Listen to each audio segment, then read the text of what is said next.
Bonjour tout le monde, bienvenue à un nouvel épisode d'A priori, le balado de l'Association étudiante des étudiants et étudiantes en affaires publiques et relations internationales de l'Université Laval.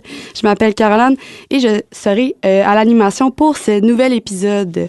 Lors du dernier épisode, j'ai reçu Anne-Marie et Simon qui nous ont parlé de comment apprivoiser l'emploi étudiant et la fonction publique. Aujourd'hui, on change complètement de sujet. On parle de la place des femmes dans le monde du sport. Avec moi aujourd'hui, il y a Béatrice Lamarche. Béatrice, comment ça va? Ça va bien. Merci de me recevoir aujourd'hui, Caroline. J'aimerais savoir pourquoi tu as décidé de nous parler de ce sujet-là aujourd'hui. Oui, donc dans le fond, moi, je suis une étudiante athlète de volleyball ici à l'Université Laval avec le Rouge et Or depuis maintenant 4 ans. Je commence ma 5e année. Et puis, plus j'avance dans le monde du sport, là, plus je suis sensibilisée là, aux différents enjeux des femmes dans le sport, autant dans la visibilité, dans la représentation, puis dans la place que les femmes ont dans les différentes organisations. Je suis surtout une très grande féministe, là, donc je suis très contente d'être ici aujourd'hui là, pour parler de ça avec toi. Super. Dans le fond, tu peux-tu me parler des enjeux qui touchent vraiment comme les femmes dans le monde du sport en général? Ouais, donc dans le fond là, il y a beaucoup d'enjeux, donc ça touche à plusieurs choses. Donc on peut penser là, surtout à la visibilité et à la représentation. Donc souvent quand on parle de sport, autant dans les médias que dans les journaux, on voit beaucoup de représentation masculine. Souvent quand on parle par exemple de tennis ou d'autres sports populaires, on va penser à des hommes, à Roger Federer, à Rafael Nadal. On a beaucoup de modèles là, qui sont masculins. Il y a un grand enjeu de représentation. Puis un grand enjeu de participation aussi, parce que si les jeunes filles n'ont pas de role model, comme on dit en anglais, ben elles vont avoir moins tendance là, à s'investir dans le sport de haut niveau. Donc, il y a un grand enjeu là, au niveau de la représentation à ce niveau-là. Puis, on retrouve aussi des grands enjeux là, au niveau de la participation des femmes dans, pas nécessairement au niveau de la participation, là, pas nécessairement au niveau du sport de haut niveau, mais aussi au niveau des organisations sportives. Donc, on pense souvent là, au conseil d'administration qui a peu de femmes. Au niveau des entraîneurs, c'est un grand enjeu au Québec et au Canada. On a peu d'entraîneurs-chefs et d'entraîneurs adjoints femmes. Et même chose pour les arbitres. Là, il y a une grande sous-représentation à ce niveau-là. Puis, il y a beaucoup d'organisations là, qui tentent de remédier à la situation, mais c'est des enjeux qui sont très complexes là, à ce niveau-là. OK. Puis, ces enjeux-là, dans le fond, on les voit dans les médias, dans le sport en général ou juste, mettons, dans les équipes sportives, là? Bon, je vous dirais que là, qu'on voit ça en général là, autant au niveau professionnel, au niveau universitaire, au niveau scolaire.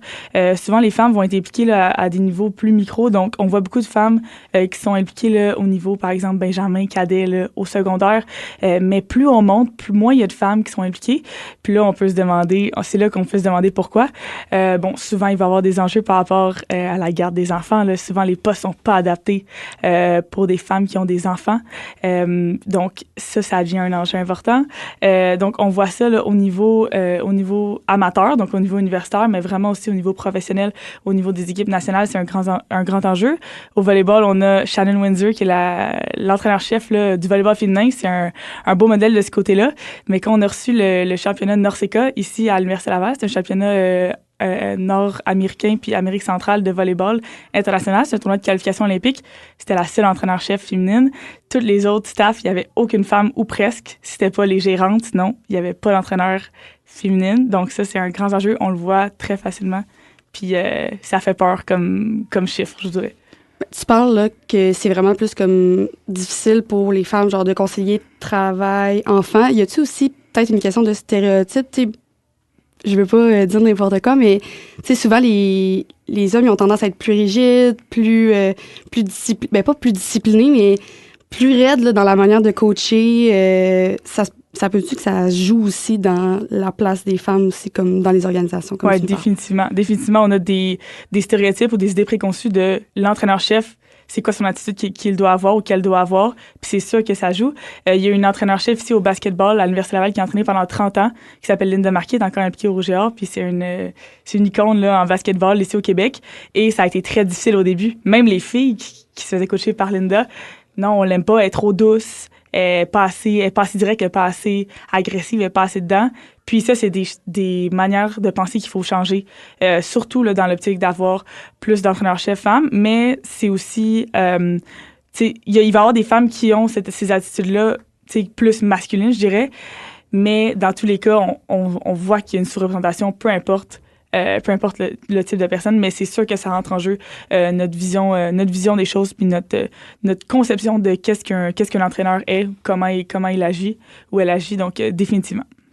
Fait que travail enfant, stéréotypes, y a-t-il d'autres enjeux que tu peux nous nommer? Ou? Définitivement. Donc, on parle souvent, vous connaissez bien l'expression de boys club.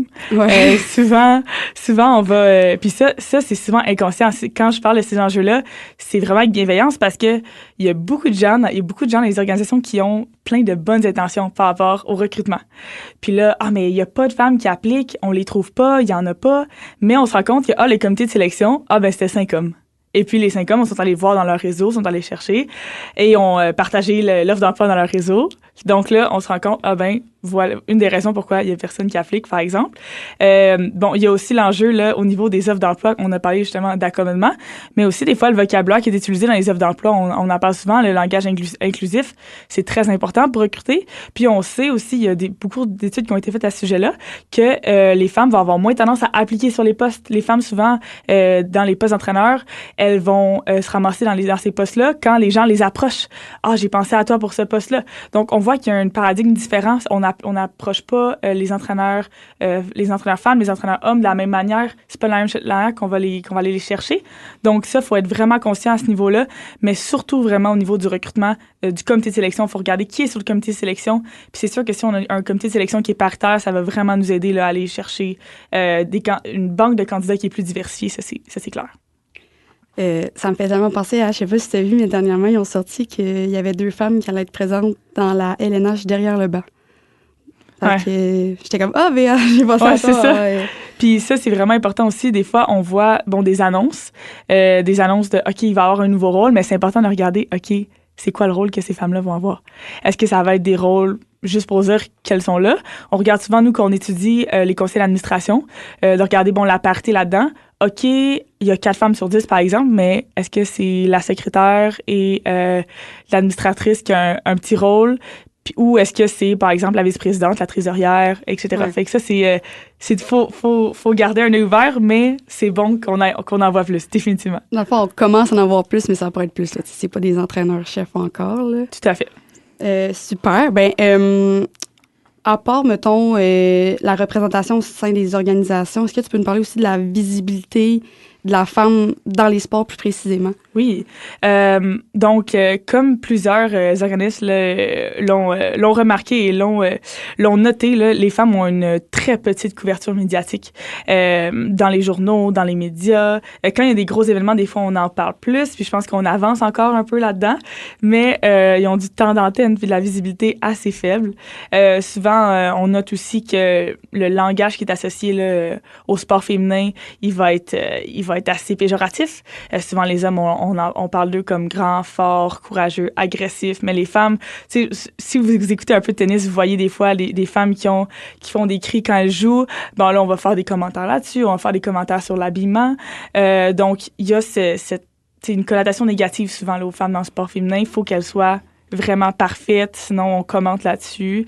Donc, c'est sûr qu'il y a un déséquilibre là, au niveau de l'image qui est commenté puis qui est mise en valeur là, au niveau des hommes et des femmes, ça c'est clair.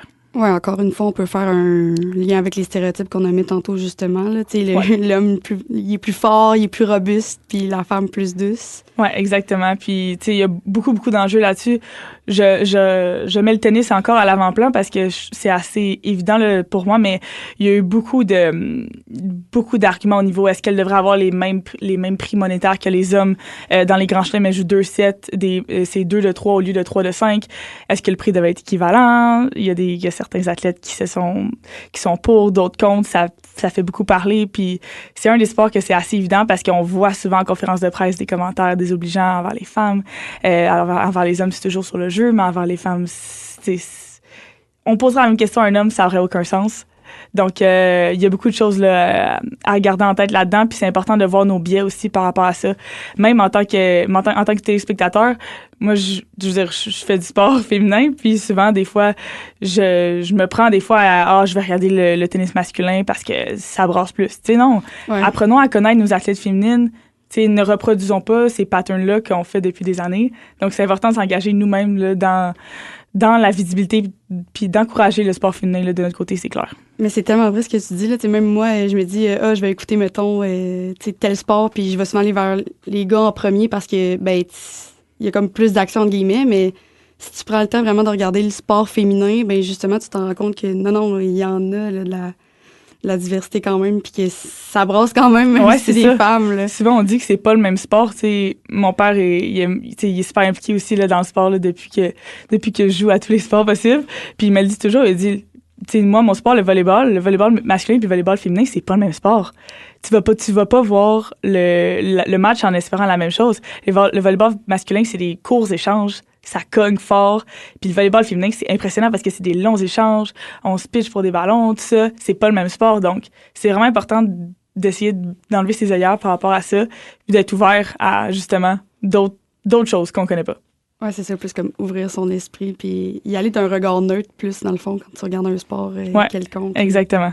Super. Fait que maintenant, après ça, peux-tu me parler plus des statistiques des femmes dans le monde du sport en général? Oui, tout à fait. Donc, ça, c'est des statistiques qui parlent beaucoup, là, comme vous allez le voir. Là. Donc, au niveau là, des entraîneurs chefs, donc au niveau universitaire, là, au niveau canadien, on a un solide 17% d'entraîneurs-chefs féminins. Donc, ça, c'est dans le réseau U-Sport qu'on appelle, là, c'est notre réseau universitaire à nous, ce qui est très bas. Je dois dire, là, c'est assez terrible. Et 24% d'entraîneurs adjointes au niveau universitaire canadien.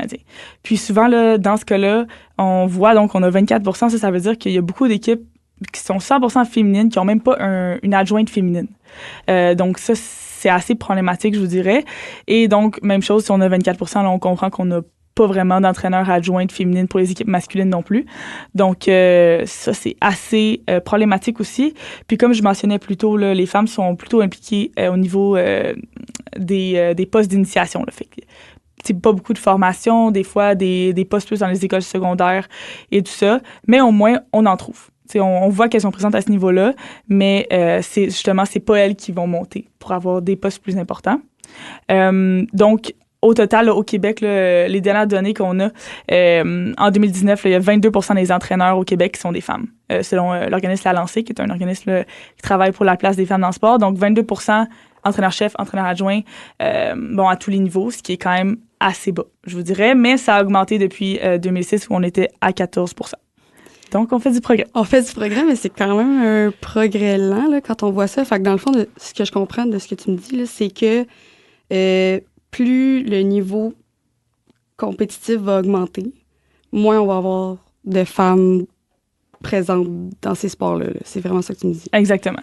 Puis c'est un grand enjeu, puis c'est aussi un enjeu que les femmes aient accès à ces formations-là, puis qu'elles puissent continuer là-dedans. Il y a plusieurs programmes maintenant qui sont mis en place là, pour que les femmes aient accès à ces formations-là pour coacher à des niveaux plus élevés. On en trouve au niveau canadien, là, au niveau universitaire surtout. Souvent, ça va être l'organisation qui va s'engager à payer. Par exemple, Caroline, si toi tu désires coacher, par exemple, le patinage artistique, l'organisation, eux, ils vont payer ta formation et payer ton salaire. Donc, dans le fond, ça libère l'organisation pour laquelle tu travailles de ce salaire-là, de payer ce salaire-là. Puis eux, ils sont gagnants. Toi, t'es gagnante, tu prends de l'expérience. Donc ça, il y a plusieurs programmes qui sont mis en place pour ça. Souvent, c'est des postes d'adjoints. Donc, c'est sûr que c'est pas des postes d'entraîneur-chef, mais il y a des petites avancées qui sont faites dans ce sens-là. Le défi, c'est vraiment que si à la direction de nos organisations, on n'a pas des gens qui sont conscientisés, puis on n'a pas des comités de sélection qui veulent vraiment faire avancer la cause, ben là, c'est ça le défi. Même si on a des petites avancées au niveau des entraîneurs adjoints, on va avoir des formations qui sont payées, des salaires payés par ces organisations-là. Le défi, c'est que ça soit à long terme, ça progresse, puis qu'il y ait des changements structuraux là, en place là, qui sont faits. OK, super. L'administration en général, là, c'est-tu plus composé de femmes ou d'hommes? Donc, on retrouve une tendance qui est vraiment similaire là, au niveau des conseils d'administration des organisations sportives. On a vraiment beaucoup d'hommes. Donc, c'est sûr que là, les données qu'on a, là, les dernières données en 2019, on a 28% des membres des conseils d'administration qui sont des femmes. Donc, c'est quand même assez bas. C'est plus haut que les entraîneurs.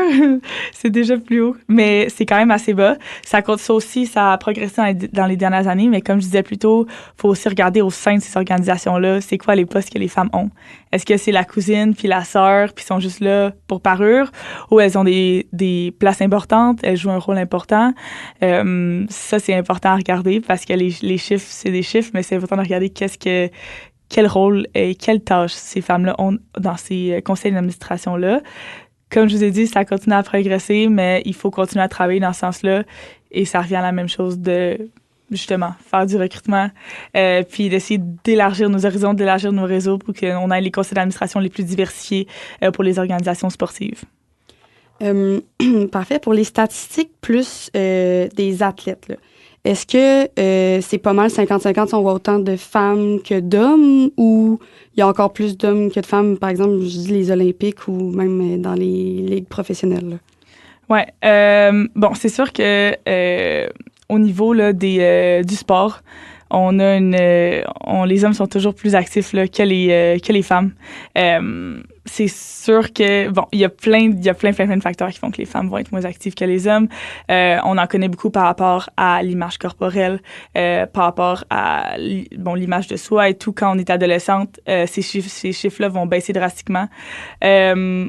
On a en 2019 qu'au Québec, à peine 15% des filles de 12 à 17 ans sont actives dans leurs loisirs. Donc, c'est assez bas. Et puis, ça s'est empiré avec la pandémie.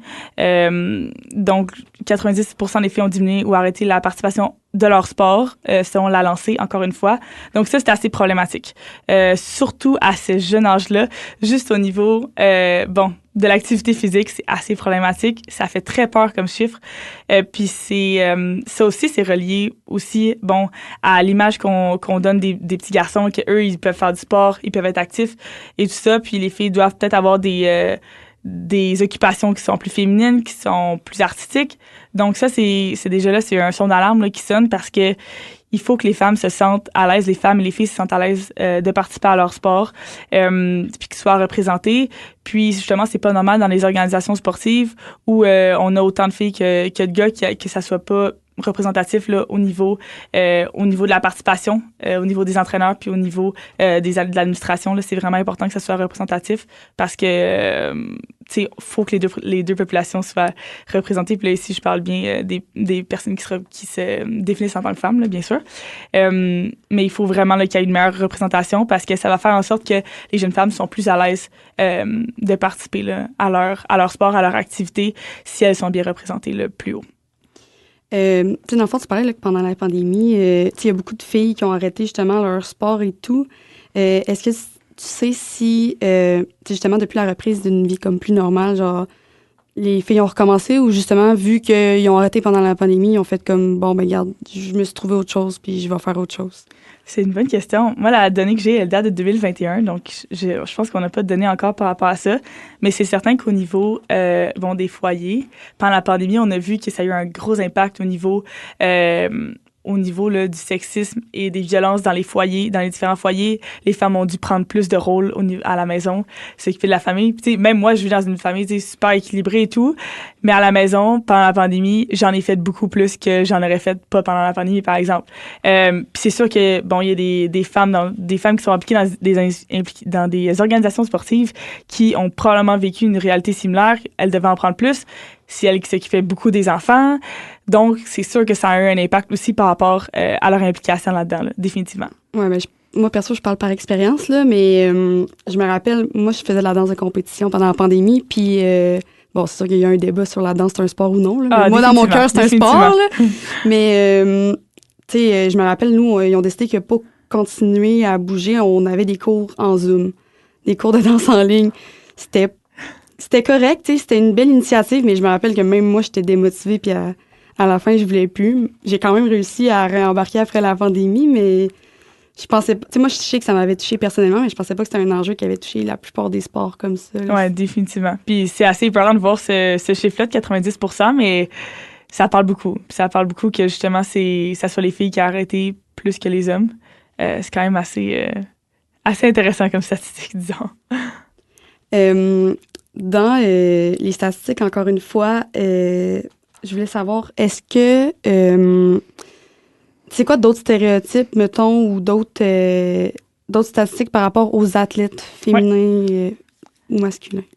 Ouais, donc dans le fond là, on peut voir ici là, au niveau du Canada, là, on a le temps de la renommée des sports, puis il y a des statistiques encore une fois assez troublantes, je dois dire.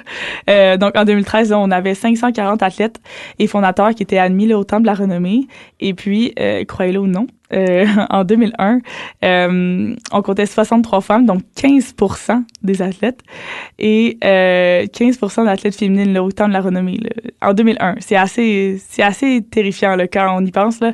Je pense qu'on peut dire qu'au Canada, on a autant des hommes et des femmes très talentueuses qui ont marqué le paysage sportif. Là, puis un chiffre comme 15%, c'est assez éloquent quand on parle de représentation. Là. Puis en 1994, là, 7 ans plus tôt, il n'y en avait que 13%. Donc, encore une fois, on évolue, mais très tranquillement, à petits pas. C'est l'important d'aller de l'avant, mais ça reste que, bon, des statistiques comme ça parle très fort. Sinon, je voulais savoir aussi, dans les statistiques, encore une fois des athlètes, là, mon achève sur les athlètes, je voulais savoir, mettons, les statistiques par rapport à la rémunération d'une athlète féminine ou d'un athlète masculin. Est-ce qu'il y a des croyances, mettons, que les gars peuvent plus vivre de leur sport que les filles, ou c'est pas mal 50-50, il n'y a pas d'égalité de ce niveau-là? Ah ben, je pense que ça... c'est quand même assez évident là, il y a beaucoup plus d'hommes qui peuvent vivre de leur sport.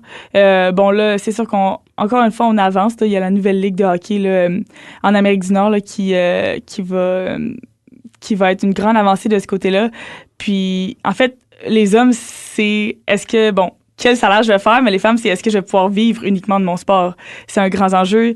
Il y a pas beaucoup là, de femmes au niveau des sports, tu sais, par exemple comme le hockey, où les hommes font énormément d'argent. Bon, les femmes là, elles essaient juste de vivre de leur sport, alors que c'est souvent même pas assez. Elles doivent des fois avoir un autre petit emploi ou justement beaucoup de commanditaires et de contrats là, pour balancer le tout. Mais c'est sûr qu'il y a une grande inégalité de ce côté-là. Puis il y a beaucoup de personnes qui vont dire oui, mais c'est parce que les gens écoutent le sport masculin, c'est pour ça qu'ils font de l'argent, excusez-moi. Donc il y a beaucoup de choses à défaire puis à repenser là, à ce niveau-là, parce qu'il y a beaucoup de préjugés par rapport à ça. Puis je pense qu'en tant que société, on doit être capable de justement valoriser davantage le sport féminin, parce que quand on y pense, pourquoi des hommes vont vivre de leur sport alors que les femmes, ça les met quasiment dans une situation de pauvreté là, si pour vivre de leur sport sont presque pas capables de le faire. Donc c'est quand même assez troublant quand on y pense, pourquoi un des genres pourrait le faire, l'autre non. La question reste en suspens, mais ça reste problématique de ce côté-là, c'est définitif. Tu parlais de commanditaires, là. Dans le fond, genre, si je comprends, une femme doit quasiment aller chercher plus de commanditaires pour comme pallier son salaire pour en avoir un équivalent aux hommes. Ouais, ben, je pense pas qu'on va dans l'équivalence, là, mais je pense que c'est sûr que c'est quelque chose qui va aider juste à avoir assez d'argent là, pour faire son année, mais les hommes ont les hommes qui justement ils jouent dans les ligues nationales et tout, dans la NFL, dans la NHL, sont loin d'avoir des soucis à ce niveau-là. Fait que c'est sûr qu'il faut il va falloir qu'il y ait un changement de paradigme de ce côté-là, c'est clair. Puis justement, encore une fois sur les commanditaires, est-ce que tu sais, je sais pas si tu peux me répondre, mais est-ce que c'est plus difficile pour une femme d'aller chercher des commanditaires, ou il n'y a pas vraiment de différence entre les deux? Là? C'est une bonne question. Moi, le réflexe que j'aurais, ça serait justement que les hommes, il y aurait des commanditaires plus, je vais pas dire plus sérieux, mais tu sais, souvent, les hommes, ça va être comme, OK, ils vont représenter une grande marque de sport et tout. Puis je voyais dans le temps, pendant la Coupe Rogers, que Eugénie Bouchard faisait des publicités de poulet. Tu sais? Ouais. Ça n'a pas très rapport avec le sport non plus, là. Donc, tu sais, il y a plein de petites choses comme ça. Quand on regarde pour vrai, c'est quoi les contrats, ou Leila Fernandez qui fait des publicités de Subway, tu sais. Tu sais, c'est comme... Des fois, quand on regarde, on est comme, voyons, ça, c'est quoi le rapport? Tu sais, elles vont prendre ce qu'elles ont. Je pense que leur agent fait, OK, t'as besoin de ce contrat-là, vas-y. Mais tu sais, c'est ça. Des fois, quand on regarde bien, là, c'est assez problématique. Qu'est-ce qu'on voit par rapport à ça? C'est vraiment plus sur comme... Il faut regarder, là, vite, on le voit pas devant nos yeux. Mettons que c'est moins accessible pour la femme, mais quand tu prends le temps de regarder, c'est vraiment plus accessible. Dans le fond, c'est ça que je comprends. Ouais, tout à fait. C'est quand même assez évident là, quand on s'y penche, mais ça, c'est au Canada. Mais tu sais, aux États-Unis, on a accès à une toute autre réalité, là, je trouve, de mon point de vue. Tu peux-tu me donner des exemples, mettons? Oui, tout à fait. J'y arrivais. Donc, il y a environ 4 semaines, on a établi là, un nouveau record aux États-Unis du nombre de personnes dans l'assistance pour un match féminin. Donc, un record a été mis par l'Université de Nebraska, les Huskers, que ça s'appelle, c'est leur équipe de l'Université de volleyball féminin. Il y a eu 92 000 personnes pour un match de volleyball féminin aux États-Unis. Dans le fond, ils ont mis un sports court qu'on appelle par-dessus le turf de football. C'est quoi un sports court? Un sports court, c'est comme c'est comme une espèce, c'est un terrain comme de gym, mais c'est comme fait avec des puzzles. Okay. Mais dans le fond, c'est juste qu'ils ont mis un terrain de volley par-dessus le gazon de football pour avoir accès au stade de football. Donc, ils ont joué comme dehors. Okay. Puis, il y a 92 000 personnes qui sont venues. Ils ont sold out leur amphithéâtre de leur stade de football. Donc, ça a fait un nouveau record. Pour un match de volleyball. Pour un match de volleyball universitaire hors saison, là, amical. Okay. Donc, ça a été immense. Puis, ça a eu un gros impact là, au niveau de, justement, l'importance du sport féminin partout dans le monde, mais aux États-Unis, ça a fait un gros boom là, pour le sport féminin partout. Super. Bien, sur ces belles statistiques, on va en profiter pour faire une courte pause et on vous revient bientôt à A priori.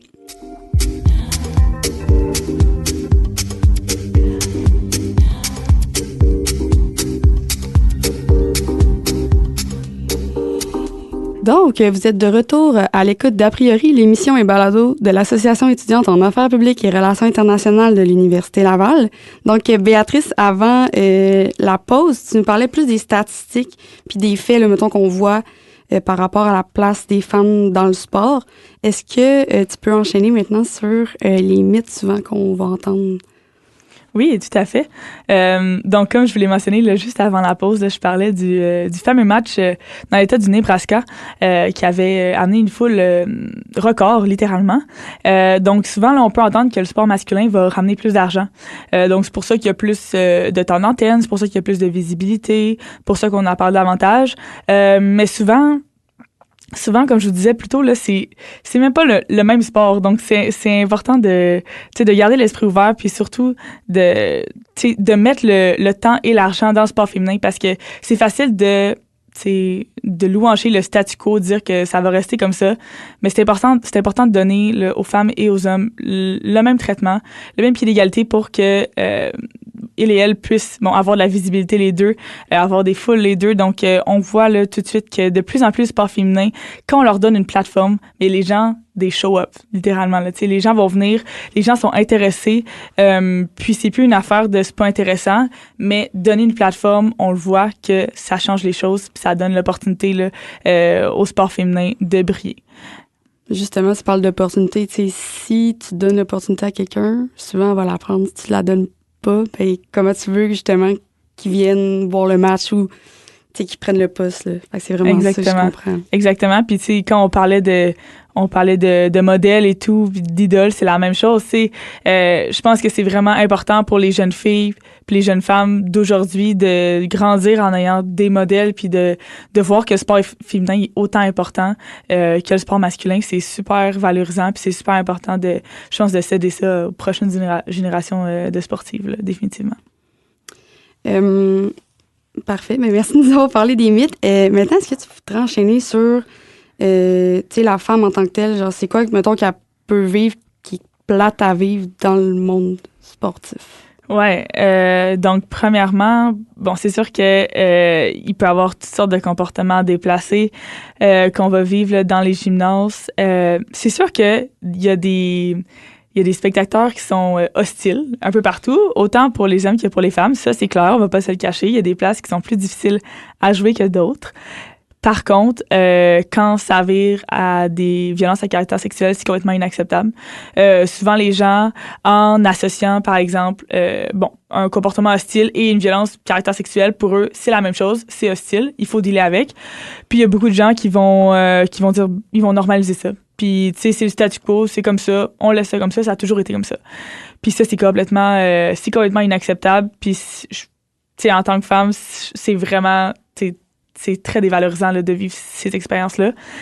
Donc ça, c'est quelque chose qui arrive, puis il faut continuer à en parler, puis il faut continuer à revendiquer, de changer les choses parce que c'est très, très déplaisant à vivre, surtout dans le gymnase. On en parlait un petit peu plus tôt, mais c'est des commentaires sur l'apparence, des commentaires sur l'habillement au lieu des commentaires sur nos exploits sportifs. Ça, c'est complètement déplacé aussi. Tu sais, moi, je joue au volleyball, je joue en cuissard. Puis souvent, tout mon secondaire, c'était pourquoi vous jouez en cuissard, puis vos cuissards, tu sais. Ça, c'est l'habillement. C'est comme ça qu'on s'habille. Au volleyball de plage, eux sont en top de sport puis en maillot de bain. C'est comme ça. C'est l'uniforme. C'est l'uniforme. Au cheer, ils ont leur petite robe, ils vont leur cuissard en dessous. C'est l'uniforme. Tu sais, continuer à parler de notre uniforme à la place de parler de notre jeu puis des games qu'on a gagnés, c'est vraiment... c'est redondant, honnêtement. Là. Je sais pas, ça fait combien de temps je joue au volley. Ça doit faire 13 ans. À chaque année, il y a un commentaire sur l'uniforme, tu sais. C'est comme, on peut-tu parler d'autre chose? C'est le même, là. Ça va rester le même. Nous, on joue là-dedans, puis that's it, tu sais. Tu sais, je sais pas si, genre, les jugements viennent, tu sais, du fait que, comment je peux dire ça? C'est, si vous êtes un sport qui bouge plus, tu sais, une ballerine, elle a un léotard qui est quasiment un maillot de bain puis des collants super serrés, mais on va pas juger son habillement, là. Ouais. C'est normal, mais pourquoi une personne qui joue au volleyball qui est en cuissard, ça serait pas normal? Tu sais, les deux, techniquement, ça dépend encore des opinions, mais les deux, c'est un sport, techniquement. Ouais, tout à fait. Je pense que c'est juste une certaine manière de dévaloriser, rabaisser, mais en tout cas, bref, il faut trouver un moyen de parler d'autre chose. À un moment donné, tu sais, les gars, on parle pas de leurs shorts, on parle pas de leurs souliers. Pourquoi nous, on parlerait de nos cuissards?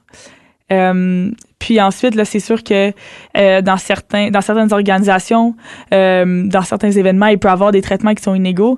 Je vous nomme là en exemple, il y a 2 ans, là, au fameux tournoi de March Madness, il y avait le tournoi des hommes et le tournoi des femmes aussi. Puis, il y avait une TikTokeuse là, dans le temps qui jouait pour l'Université d'Oregon. Elle avait des millions et des millions de followers, donc elle avait filmé, dans le fond, à quoi ressemblait la salle d'entraînement pour les filles au tournoi versus la salle d'entraînement pour les gars. Et ça avait fait un tollé, littéralement. Et puis, finalement, l'organisation du tournoi avait remédié à la situation en, justement, donnant le traitement égal. Mais il a fallu qu'il y ait des millions et des millions d'internautes fassent « ça n'a aucun sens. Pourquoi ils ont le droit à un tapis puis 2 dumbbells, mais les gars, ils ont une weight room au complet, ils ont plein de racks à squat. Pourquoi nous, on n'a pas la même chose? » Donc, c'est ça, c'est que de plus en plus, on dénonce, puis ça fait changer les choses, mais ça reste qu'au départ, les gars avaient beaucoup plus de ressources que les hommes. C'est terrifiant, là.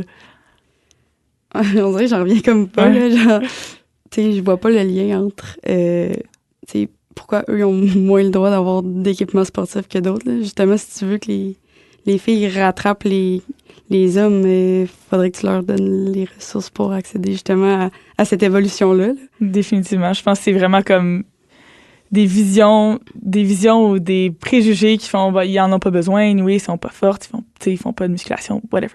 Fait qu'il y a plein de préjugés par rapport à ça. Puis aussi à certains événements auxquels j'ai participé ou auxquels j'ai assisté en tant qu'entraîneur, assistante entraîneur, des fois il y a des chaînes là, de diffusion qui vont faire des choix par rapport à quel match on diffuse. Par exemple, on arrive vers les finales, OK, on va diffuser la finale d'or hommes et femmes, mais la finale de bronze, la seule qu'on va diffuser, c'est celle des hommes. Tu sais, ça arrive quand même souvent. Puis des fois, c'est important d'aller poser la question. Puis tu sais, des fois, c'est pas d'être accusateur ou tu sais de tout de suite lever la main puis vous êtes sexiste. Non, mais juste OK, pourquoi est-ce que cette décision-là a été prise? Est-ce qu'on le sait? Puis c'est important de le faire. Puis c'est important aussi juste OK, peut-être qu'il y aura pas un changement tout de suite, mais au moins les personnes vont se poser des questions sur est-ce qu'on a pris ce choix-là par défaut? Y avait-il une raison? Fait que des fois, parce que ça m'est arrivé des situations comme ça, puis je pense qu'il faut juste en parler, sensibiliser. Puis il y a des gens qui, comme je vous dis, c'est inconscient. C'est des biens conscients qu'ils ont. Les gens vont plus vouloir regarder tel match. Ben ça c'est un jugement, c'est un préjugé directement. Mais en bref, c'est important d'en parler, de sensibiliser, puis c'est ça, de continuer à poser des questions par rapport à ça. Dans le fond, il faut être patient. T'sais, c'est correct qu'on veuille du changement, mais il faut être patient. Genre, ça se fera pas demain, là. Non, puis ça, il faut se le rappeler parce que des fois, on aimerait ça tout faire en une semaine. Mais c'est important des petits pas à la fois. puis on y va de manière constructive, parce que c'est sûr que si on commence à se fâcher puis à faire des grosses demandes là, au niveau de nos organisations, il n'y a rien de bon qui va sortir de ça. Il faut travailler en collaboration, puis il faut focusser sur les petits avancements qu'on fait tranquillement. Bien, je te pose la question comme ça. Là. Toi, en tant qu'athlète puis en tant qu'entraîneur, est-ce que tu l'as remarqué une certaine évolution depuis le temps que tu es dans le sport? C'est une bonne question. C'est ça, en plus, moi, quand j'ai commencé à mon école secondaire, on avait un très bon programme de volleyball. Donc, on a tout le temps été relativement mis de l'avant. Puis, au cégep, j'étais dans une équipe qui allait très bien, l'équipe de volleyball division 1, alors qu'il n'y avait pas vraiment d'équipe de garçons. Donc, encore là, on avait beaucoup de place dans notre organisation. C'est vraiment à l'université que j'ai commencé à me poser des questions là-dessus. Mais depuis les dernières années, je vois qu'il y a beaucoup de gens qui en parlent davantage. Il y a beaucoup de gens qui sont plus sensibilisés, qui remarquent, qui questionnent. Puis, en tant que femme, je pense que c'était important pour moi de me trouver des alliés là-dedans aussi. Nous, au Rouge et Or, dans différents sports, souvent, quand on veut faire des projets et tout par rapport à ça, on se met ensemble, on travaille ensemble, on pose des questions, comment ça va vous dans vos équipes, dans notre équipe, puis on travaille ensemble pour avancer. Puis on a beaucoup d'alliés avec nous, là. Par exemple, dans notre conseil d'administration au volleyball, on a un conseil d'administration qui est paritaire, qui veut vraiment beaucoup travailler pour mettre de l'avant les femmes dans notre sport et dans notre organisation. Fait qu'il faut vraiment se trouver des alliés, puis avancer là-dedans. Puis comme je te dis, il faut y aller tranquillement, puis il faut y aller de manière constructive. Le fameux proverbe « l'union fait la force », ça fait tout son sens ici. Exactement. Super. Selon toi, ça serait quoi les bénéfices d'une plus grande représentation féminine dans une organisation? Oui, donc c'est sûr là, que... dans les organisations en général, dans les conseils d'administration, dans les organisations sportives, il y a eu beaucoup d'études là, qui ont été faites là, au niveau de la représentation féminine. Puis voir aussi, est-ce qu'il y avait des véritables avantages, qu'il y avait plus de femmes dans l'organisation, ou c'était juste, on veut plus de femmes parce qu'on veut plus de femmes. Puis les chercheurs ont trouvé que, on prend des meilleures décisions quand on a une équipe plus diversifiée. Puis ça c'est représentation féminine, mais c'est aussi la diversité de notre équipe en général. Directement, on a une meilleure représentation. C'est sûr que si, par exemple, dans notre organisation sportive, on a 5 équipes de gars, 5 équipes de filles, mais on a 10 administrateurs hommes, 2 femmes, c'est pas représentatif. Donc, d'avoir une plus grande représentation féminine, on représente mieux notre population, c'est directement positif. C'est noté aussi qu'on trouve une meilleure performance, une meilleure rentabilité. Puis il y a une étude là, qui a été menée par une chercheure à l'Université Laval qui a directement trouvé qu'il y avait un climat plus sain dans les CA quand il y avait plus de femmes. Donc, on disait d'une augmentation de 10% de femmes dans les CA est associée à une diminution de 22% de harcèlement sexuel. C'est quand même énorme. C'est énorme. C'est énorme. Donc, ça parle beaucoup comme statistique. Donc, ça fait juste dire qu'on ne perd rien à avoir plus de femmes dans notre organisation. On gagne tout, de la représentativité, des meilleures décisions, puis surtout un meilleur climat. Je pense que on peut pas mieux demander. Je suis pas mal d'accord avec toi. C'est beau de savoir c'est quoi que ça ferait une meilleure représentation, mais maintenant, comment on fait pour remédier à la situation puis augmenter la représentation dans les organisations? Ouais, donc ça c'est la question à 100$, comme on dit. Donc comme on a parlé plus tôt là, il faut s'intéresser au sport féminin. Il faut enlever nos œillères, faut arrêter de penser que c'est moins intéressant, que c'est moins spectaculaire. On va souvent découvrir des nouveaux athlètes, un nouveau sport comme je l'ai dit, même le même sport féminin masculin, on voit une toute nouvelle réalité. Donc c'est vraiment important de s'intéresser au sport féminin. En tant qu'organisation, c'est important d'investir autant dans le sport féminin que dans le sport masculin, autant au niveau du financement, de la visibilité, c'est super important.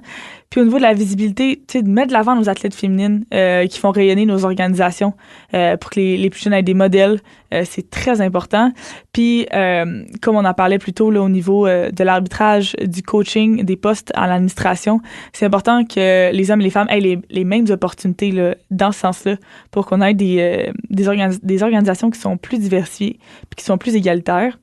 Puis, c'est vraiment dans les catégories là, de coaching, d'arbitrage et d'administratrice là, que les femmes sont les plus sous-représentées. Donc, je pense que c'est une des places qu'il va falloir le plus miser parce que si, par exemple, demain matin, on a des organisations paritaires, on a des coaching staff qui sont paritaires, ben là, directement, tout ce qui est la visibilité, la représentation, le financement, ça va directement aller dans le positif. Donc ça, je pense que c'est un des aspects qui est le plus important où il faut miser.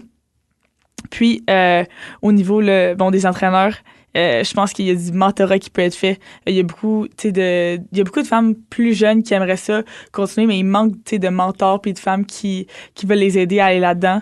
Donc, il nous faut du mentorat. Il faut adapter l'affichage des postes. Comme on a parlé plutôt, les comités de sélection, des postes pour les entraîneurs-chefs. Puis, on a beaucoup de programmes là, de financement puis d'aide là, pour les assistants de coach, comme je l'ai mentionné précédemment. Donc, il faut continuer à miser là-dessus puis en profiter pour justement qu'on ait plus de femmes dans nos organisations. Puis, si elles veulent continuer, ben qu'elles aient l'opportunité de prendre leur place puis d'avancer là-dedans. Finalement, en tant qu'organisation, c'est vraiment important là, de mettre en place une politique d'égalité des genres. On est rendu là. C'est vraiment important d'aller de l'avant avec ça pour que tout le monde ait leur place puis que l'organisation puisse avancer là-dedans. Puis finalement, on va le dire, il faut s'appuyer sur des hommes alliés dans l'organisation. Il y a beaucoup de personnes qui sont super bienveillantes, qui veulent aider. Il y a beaucoup d'hommes qui veulent aider à être alliés à notre cause, mais des fois, ils savent pas comment. Fait que c'est important de se rallier à ces personnes-là, puis ensemble, là, d'avancer là-dedans parce que on a besoin d'eux pour avancer, définitivement. Tu parlais de mentorat, là, c'est vrai, tu sais, souvent, comme dans les idoles sportifs, ça va être des hommes, souvent, qu'on va voir, tu sais, mettons, tu sais, quand ton sport préféré, c'est le hockey, mais souvent, tu vas avoir comme idole, je sais pas moi, Cole Caulfield ou quelqu'un de même, tu sais, parce que souvent, c'est comme plus les hommes qui nous viennent en tête. Tu sais, vite, même affaire pour le football, tu sais, il n'y a pas vraiment d'idole féminine en football de nos jours. Fait que c'est vraiment quelque chose. Tu parlais de justement aussi, tu sais, avoir des alliés. Je trouve ça tellement vrai. Tu sais, c'est beau vouloir donner une place plus importante à la femme, mais c'est pas mieux si non plus on réduit la place des hommes. Je pense que ça va juste créer un autre problème, puis là, on va être dans une spirale sans fin, puis ça n'aura juste pas de bon sens. Là. Fait que justement, d'avoir des alliés, justement, pour comme venir pas éradier la situation, mais plus comme ramener ça sur un pied d'égalité, là, vraiment, plus que on supprime, pas on supprime, mais c'est comme on supprime, wow. Non, mais plus comme il faut pas que ce soit juste la femme de l'avant, je pense, parce que sinon, ça sera pas mieux. Ça va être les hommes qui vont être comme en ce moment. La femme est, fait.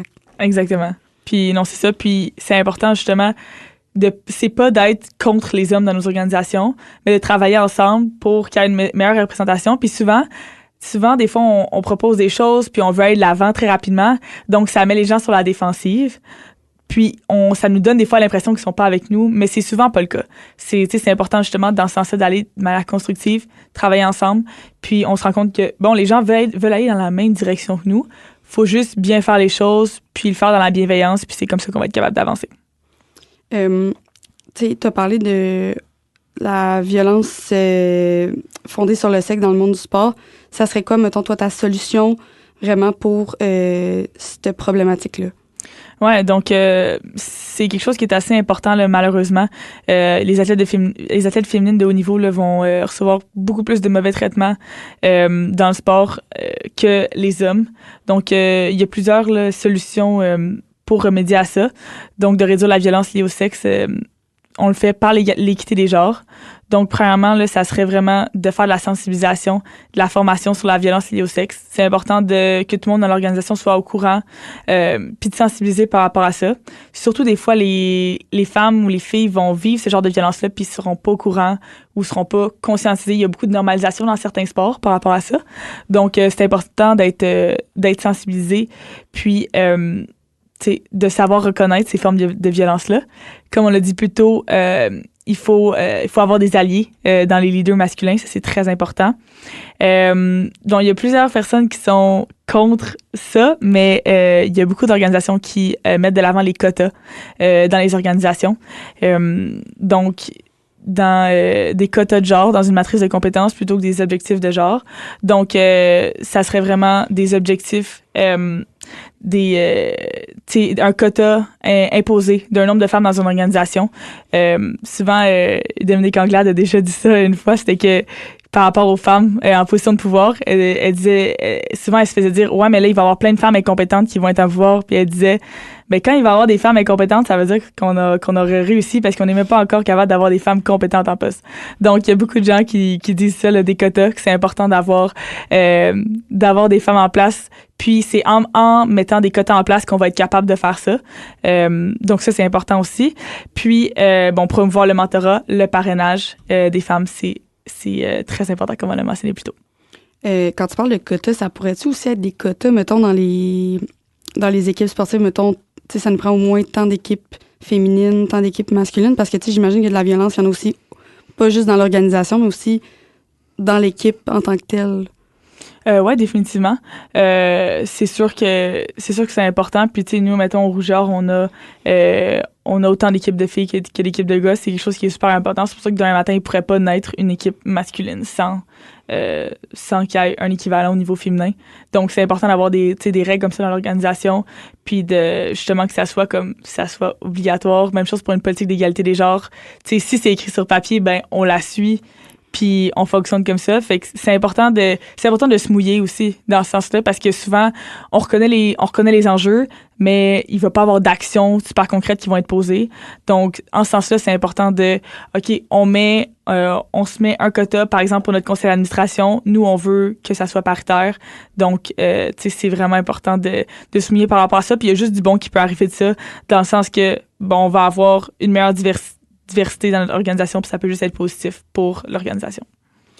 Tu parlais de justement comment on réduit ça, mais je voulais savoir aussi, c'est quoi les facteurs justement qui vont faire en sorte qu'il va y avoir plus de violence fondée sur le sexe dans les organisations? Donc on en parlait un petit peu plus tôt là avec quand il y a beaucoup d'hommes qui sont en charge dans les organisations, mais quand il y a des les environnements de travail des organisations, c'est dominé par une culture masculine. C'est sûr que ça peut créer certains problèmes au niveau de la violence fondée sur le sexe. Quand il y a des valeurs masculines dominantes et traditionnelles du sport, comme on le parlait avec les entraîneurs plus tôt. Puis souvent, quand on se concentre beaucoup plus sur les résultats des performances, puis on s'entête à récompenser seulement les résultats, ça amène quelque chose de très malsain aussi. Quand il y a une absence de femmes au poste de direction, encore une fois, comme on en parlait plus tôt, moins il y a de femmes dans les directions des organisations, moins on va avoir un climat sain, il y a moins de représentativité. Puis, surtout quand on pense des fois à certaines places qu'il y a une grande tolérance pour des comportements sexistes, les blagues sexistes que « Ah ben non, on peut plus rien dire », tu sais. C'est vraiment important d'être super alerte à ce genre de discours-là. Puis justement, plus on va avoir un environnement diversifié, moins il va avoir ce genre de comportement-là, puis ce genre de violence-là au niveau des organisations sportives. Tu parlais d'un facteur qui fait en sorte que les valeurs masculines traditionnelles font en sorte qu'il y a plus de violence. Moi, je voulais savoir comment la valeur de la récompense, ou plus comme le fait de se concentrer sur les résultats des performances, vient faire plus de violence. Je suis comme un peu curieuse. Ouais. Ben dans le fond, je pense que ça arrivait à beaucoup d'athlètes là. Souvent, des fois on va bien performer en tant qu'équipe, mais puis souvent justement, il va y avoir des personnes plus haut placées qui vont pas se poser de questions par rapport à comment ça se passe dans l'équipe, comment ça se passe dans l'organisation, parce qu'on gagne. Mais c'est vraiment important de pas juste se fier sur ça. Il y a des équipes qui vont faire moins bien, puis il y a une super belle culture sportive, puis c'est OK, ben il y a des choses qui font en sorte que OK, l'équipe réussit moins bien, mais ça m'est déjà arrivé que OK, on avait une très niveau performance, ça allait super bien, mais dans les faits, si quelqu'un venait cogner à la porte puis regarder, il aurait très vite vu que ça allait pas très bien, puis c'est peut-être justement l'équipe se tient parce qu'il y a des facteurs externes qui viennent faire de la violence autour de l'équipe, puis là OK, l'équipe se tient puis ça fait qu'il y a des résultats. Mais c'est ça, dans les faits, faut pas juste se fier là-dessus parce que c'est très, très, très trompeur, par expérience. La culture sportive, c'est plus large que juste comme les récompenses, dans le fond. Oui, tout à fait. Puis beaucoup plus que les performances. Puis comme je te dis, il peut avoir une équipe qui va se faire bien dans sa culture puis dans son climat. Puis malheureusement, ça va pas se transférer cette année-là au niveau des performances. Et ça peut être complètement le contraire aussi. Donc, c'est vraiment important de pas juste se fier là-dessus, puis de pas juste poser des questions sur le climat de l'équipe et de l'organisation. Puis ça, c'est bon pour le sport, dans le sport et pas dans le sport, là. Mais c'est vraiment important de se remettre en question puis de poser des questions quand ça va bien aussi. Parce qu'il ne faut pas attendre que ça casse faut pas attendre que ça casse avant d'intervenir, ça, c'est clair. Tu me parlais aussi de... excuse-moi, tu me parlais de la sensibilisation, je cherchais mes mots. Tu parlais du parrainage et tout. Y a-tu d'autres, mettons, manières de sensibiliser? Puis là, je pense pas juste dans le sport non plus, mais tu sais, comme qu'on pourrait sensibiliser pour cet enjeu-là. Ouais. Ben là, je vais vous donner un exemple que nous, on a fait au Rouge et Or. Dans le fond, on voulait comme faire une campagne de sensibilisation au niveau de la violence à grande échelle. Puis, il y a environ 2 ans, là, on a travaillé avec les gens de communication là, du Rouge et Or pour bâtir une vidéo de sensibilisation qu'on allait diffuser avant les matchs. On parlait plutôt là, de commentaires hostiles et tout. Puis, je veux dire, on n'est pas parfait comme organisation au Rouge et Or du tout. Il y a des choses qui se passent ici, il y a des choses qui se passent ailleurs. Puis, c'était dans cette optique-là qu'on voulait sensibiliser puis éduquer, puis tout en étant comme... en se responsabilisant aussi comme organisation. Donc, on a fait une vidéo là, qui est super poignante. Là. Elle est très, très bien réalisée. Puis, c'est vraiment un court message de moins d'1 minute qui dit, bon, ben on est juste là pour jouer au ballon, puis respectez-nous, puis respectez-nous, respectez les arbitres, respectez surtout les adversaires qui viennent jouer contre nous. Puis ça, c'est une vidéo qui parle énormément. Puis pour nous, c'était vraiment important de faire ça parce qu'on veut passer un message, puis on veut montrer l'exemple aussi. C'est pas vrai qu'il n'y a jamais rien qui s'est passé ici, puis il y a des choses qui se passent partout au niveau des spectateurs, mais c'était important pour nous là, de faire ce move-là. Puis ça, c'est diffusé avant les matchs là, sur le grand écran, là, surtout en l'amphithéâtre ici là, à l'université, avant les matchs de volley, basket, rugby, foot. Donc ça, c'est quelque chose qui est très important au niveau de la sensibilisation. De faire comprendre que on est juste des étudiants athlètes, là. Puis je veux dire, c'est pas mieux pour le monde qui sont professionnels, là, pas du tout. Mais on est des étudiants athlètes, puis on mérite pas, de recevoir des injures ou quoi que ce soit parce que vous avez pris une bière de trop, puis là, vous dites des niaiseries, tu sais. Fait que ça, c'est très important, là, à ce niveau-là. Puis on travaille aussi au niveau du Rouge et Or, là. On va faire un événement, là, pour la place des femmes dans le sport après Noël. Donc, on est là-dedans, là, on travaille fort là-dessus pour justement sensibiliser puis ramasser des sous, là, pour qu'il y ait plus de femmes dans notre organisation. Fait qu'on travaille activement là-dessus en ce moment, puis on espère continuer à sensibiliser par rapport à ça. Là, tu me parles de projets que tu as réalisés, puis de projets qui s'en viennent. Vite de même, là, est-ce que tu aurais des ressources, mettons, que quelqu'un pourrait aller rechercher si jamais cette personne-là est victime de violences dans le monde du sport, mettons? Ouais, ben premièrement, tout ce qui est des problèmes là, dans le monde du sport, il y a SportAide, qui est un fabuleux organisme, là, qui c'est aussi une ligne d'écoute là, quand on a besoin d'aide par rapport à une situation qui arrive dans notre organisation sportive. Sinon, des ressources là, par rapport à la place des femmes dans le sport, on a La Lancée, que j'ai mentionné plus tôt, Filles actives, Égale Action, il y en a vraiment plusieurs. Puis si vous êtes intéressé par le sujet puis que vous aimez bien les podcasts puisque vous nous écoutez, il y a le podcast Jouer comme une fille qui est animé par Guylaine Demers et Marc Durand. Guylaine Demers, c'est une professeure-chercheur à l'Université Laval sur le sujet.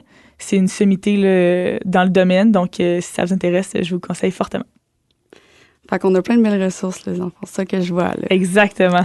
C'est assez accessible aussi, de ce que je comprends. Tout accessible, sur les plateformes là, de ces organismes-là. Il y a tout plein de ressources, tout plein de documents. Puis il y a aussi beaucoup d'outils. Si vous êtes dans une organisation où vous voulez faire changer les choses, il y a plein d'outils de manière d'approcher les choses. Un guide pour faire une politique d'égalité des genres, tout ça. Puis le balado Jouer comme une fille est disponible sur toutes les plateformes aussi. Par rapport à l'université en tant que telle, tu connais-tu des ressources? Je sais que tu en as mentionné une tantôt, mais y a-tu d'autres ressources, mettons, à l'université que tu connais qui pourraient être utiles ou il y en a pas qui te viennent à l'esprit pour l'instant? Bonne question. Ben nous, au niveau du Rouge et Or, on a un mécanisme là, de prévention là, qui a été mis en place. Mais au niveau de l'université, par rapport à ça, c'est une bonne question. Bonne question. À y repenser. Oui. Super. Puis en terminant, j'aimerais ça que tu nous dises, mettons, ce serait quoi ton objectif en tant que femme, mettons, pour l'avenir du sport? Mettons que tu pourrais changer quelque chose, là, ce serait quoi ton objectif? Là? Mon objectif? Ou ton rêve, mettons. Mon rêve dans le monde le plus fou, je pense que ça serait qu'il y ait autant de représentation féminine que masculine dans le sport là, au niveau des médias.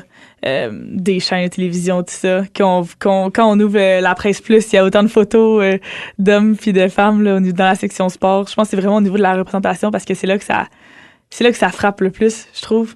Quand on regarde ça, puis qu'il y a beaucoup de photos de la NHL, de la NFL, de la MLB, tout ça, puis qu'il y a pas grand-chose au niveau du sport féminin, ben je pense que ça serait vraiment que, tu sais, dans le meilleur des mondes, qu'on ait la même place là, dans les médias en tant que sportif et sportive. Je te remercie beaucoup, Béatrice. Malheureusement, l'épisode tire déjà à sa fin. Pour ceux et celles qui n'ont pas encore écouté le premier épisode de la saison 2 sur comment apprivoiser l'emploi étudiant et la fonction publique, je vous invite à aller l'écouter. Et sur ça, je vous dis à bientôt.